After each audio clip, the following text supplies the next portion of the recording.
जमीनों को बेचने का काम किया, आपने पता नहीं आपको? चंपत राय पूरा राम मंदिर का पैसा चंपत कर गए और मोदी जी कह रहे हैं हम राम मंदिर बनवा रहे हैं। राम सबके हैं, राम कण में है, राम को कोई नहीं, उनको ना कोई उनके लिए घर बना सकता है। जो राम और भगवान जो स्वयं मर्यादा पुरुषोत्तम राम है, मैं कहता हूँ ये राम मंदिर का प्राण प्रतिष्ठान नहीं है, ये 2024 का बीजेपी का इवेंट है। ये इवेंट के जरिए राम मंदिर को प्रस्तुत करना चाहता है। मैं कहता हूँ सनातन धर्म, सनातन की पद्धति जो समझते हैं आप बताइए, जिस प्रधानमंत्री ने अपने पत्नी का त्याग किया हो। सटीक खबरों का सीधा असर, आप देख रहे हैं एनसीआर समाचार, खबर भी असर भी।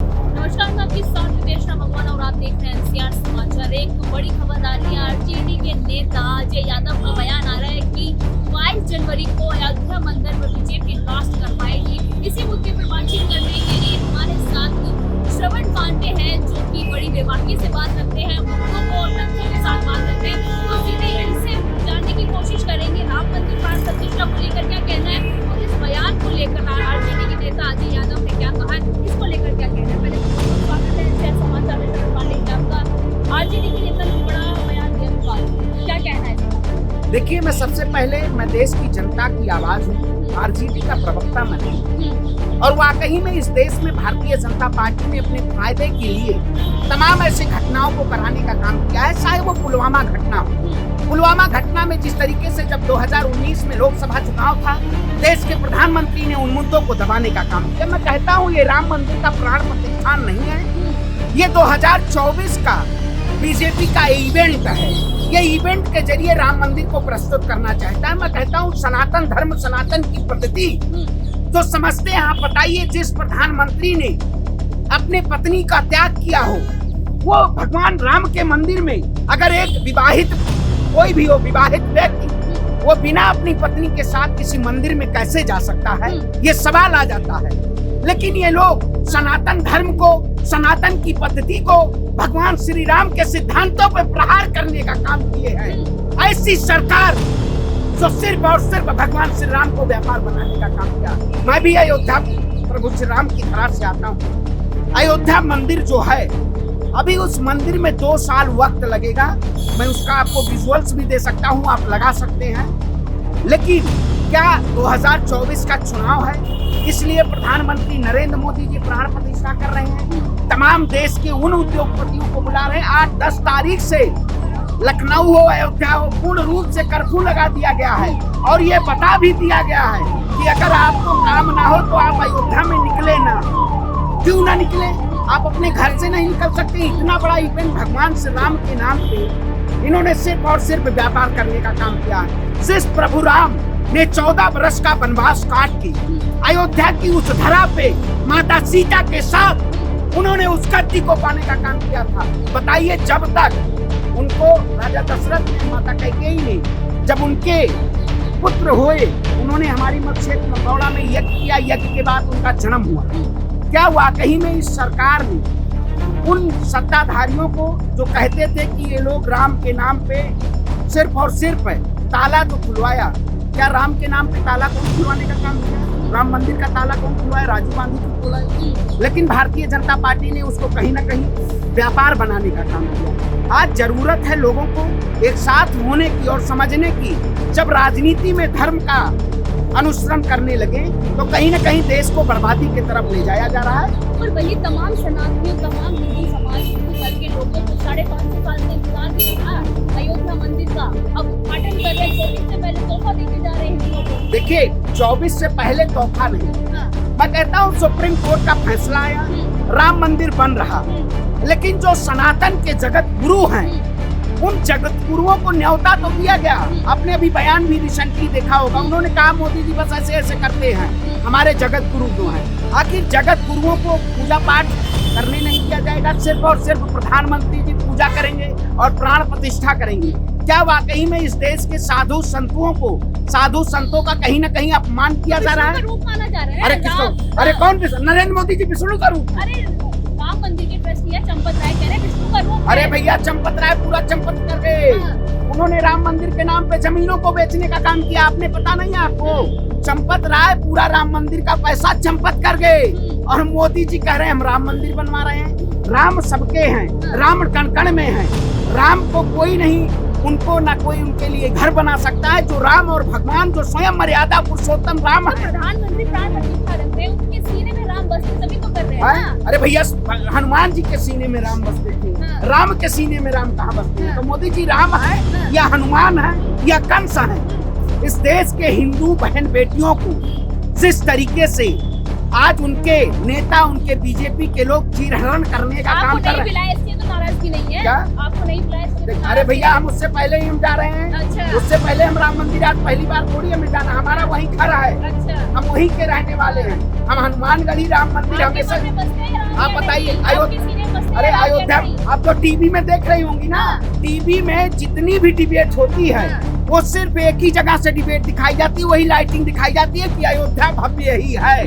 और अयोध्या आप जाके देखिएगा तो इन्होंने सिर्फ और सिर्फ अयोध्या को खंडर बनाने का काम किया है। चाहे आप अरे भैया मैं कहता हूँ नेपाल से आज जाइए आप, चाहे राम सनेही घाट देख लीजिए, नया घाट देख लीजिए।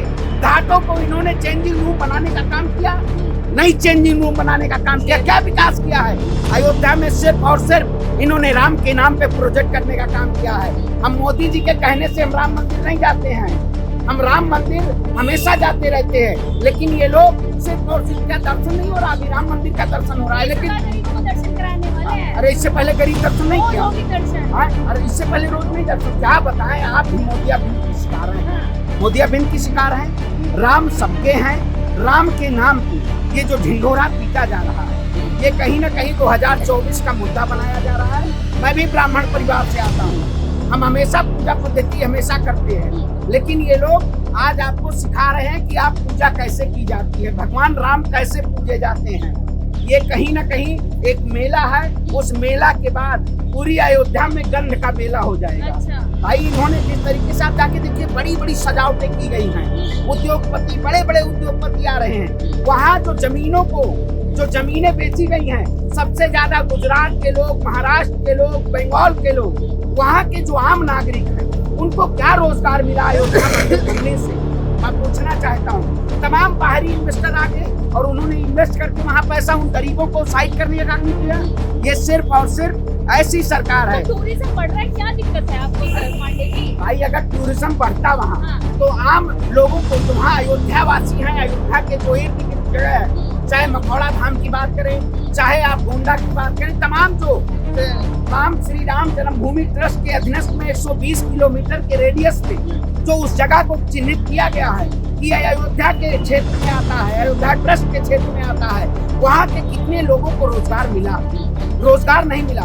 मैं कहता हूँ कि राम मंदिर बना, देश का मुसलमान हो, देश का हिंदू हो, सभी के प्रति अपनी आस्था है भगवान के प्रति। सुप्रीम कोर्ट के फैसले का स्वागत किया, लेकिन क्या इस देश में युवाओं का मुद्दा नहीं है? इस देश में महिलाओं को सुरक्षा की बात नहीं है? इस देश में किसानों की बात नहीं है? अब आप हम इन मुद्दों पे बात करेंगे तो राम राज्य आएगा, सबको न्याय मिलेगा पांडे जी। देखिए राम राज्य में चाहे पंछी हो, चाहे पेड़ हो, चाहे पशु हो, चाहे इंसान हो, सब भगवान श्री राम ने जिस राम राज्य की कल्पना की थी, उस राम राज्य में सभी लोग खुशहाल थे।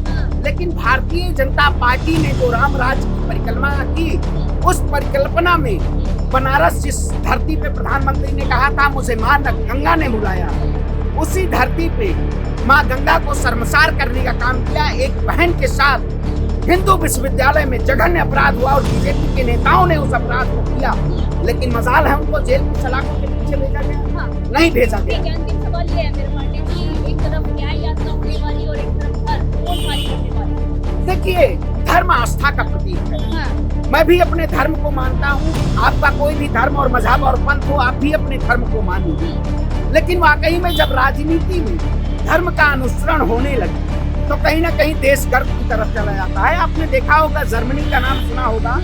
जर्मनी यहूदीवाद और नाजीवाद में पूर्ण रूप से बर्बाद हो चुका था और वहाँ का तानाशाह हिटलर था। आज जर्मन जाके देखिए क्या वहाँ की परिस्थितियां हैं। मैं देश के तमाम उन नागरिकों से कहना चाहूंगा, धर्म आपको एक अपने जीवन को शैली बताने की एक प्रेरणा देता है, लेकिन आपकी राजनीति आपके बचपन को, आपके आने वाले भविष्य को एक आयाम देता है। तो आप धर्म को राजनीति से मत जोड़िए। मैं भगवान श्री राम को भी मानता हूँ, महादेव की भी मानता हूँ, मैं भी आस्था में विश्वास रखता हूँ, लेकिन आस्था को अगर राजनीति में रखा जाएगा तो कहीं ना कहीं ये पूर्ण रूप से देश को लूटने का काम किया जा रहा है। एक बहुत बड़े विचारक ने कहा था, अगर देश को लूटना है तो देश की जनता को धर्म की आड़ में अंधा बना दो और देश को लूट लो। ये लुटेरे हैं, ये राम के नाम पे लूटना चाहते हैं। इससे पहले भी लोग भगवान श्री राम के मंदिर का दर्शन करने जाते थे, आज भी वो जाएंगे। लेकिन जो लोग इसको इवेंट बना के 2024 में वोट लेना चाहते हैं, अब की बार उनको वोट नहीं मिलेगा। देश की जनता उनको सत्ता से बेदखल करने का काम करेगी। विनाश काले विपरीत बुद्धि। हम भगवान श्री राम के हमेशा अनुयायी हैं, उनके पद चिन्हों पे हम चलने का काम किए हैं, लेकिन इन्होंने सिर्फ और सिर्फ राम को बेचने का काम किया। ऐसी सरकार को देश की जनता बर्दाश्त नहीं करेगी, इनको सत्ता से बेदखल करेगी। बहुत शुक्रिया बातचीत करने के लिए। हमारे साथ श्रवण पांडे थे, क्योंकि इन्होंने कहा कि राम मंदिर को लेकर तमाम भाजपा के नेता और प्रधानमंत्री मोदी धर्म की राजनीति कर रहे, पर जहाँ धर्म की राजनीति में चली जाती है तो वहाँ देश का बेड़ा गर्क, यानी देश को गर्क पे जाना हो सकता है। और देखना ये होगा इस 24 में क्या होने वाला है, कौन प्रधानमंत्री बनेगा, कौन किस गठबंधन में जाएगा, ये बड़ा सवाल रहेगा। मैं आपके साथ देशा मंगवाना और आप देख रहे थे NCR समाचार।